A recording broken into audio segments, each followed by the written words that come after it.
सगळ्यांनाच व्हायरल व्हायचंय. कॉन्टेंट क्रिएशनच लोक या इंटेन्शननी चालू करतात की आम्हाला व्हायरलच व्हायचंय. आणि जेव्हा व्हायरॅलिटीच्या चक्करमध्ये आपण जातो ना, आपण खूप घाई करतो. म्हणजे हे मी पण एक फोमो असतो तो, की आज ट्रेंड चालू झालाय, हा ट्रेंड मला पण बनवायचा आहे. सो त्या घाईच्या चक्करमध्ये आपण एक तर क्वालिटी पण डिटोरिएट करतो, आपण आपली कन्सिस्टन्सीवरती सुद्धा सगळं कॉम्प्रोमाइज होतं आणि मग आपण त्या कॉन्टेंटच्या फक्त मागे लागतो.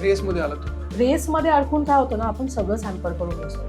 म्हणजे आणि हे सगळ्यांना फोमवतं. असं नाही म्हणत की मला होत नाही. आज कोणीतरी कुठलं तरी कॉन्टेंट केलं तर मलाही मनात त्याची एक चूल असते की यार मला हे करायचं, मला हे करायचं. पण देन आता मी मला स्वतःला हे सांगायला चालू केलं की it's okay not to run.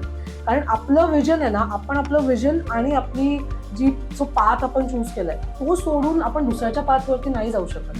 कारण तो त्यांनी चूज केलेला आहे, त्याच्यासाठी मे बी इट्स वर्किंग. माझ्यासाठी चालेल नाही चालेल हे माहिती नाहीये.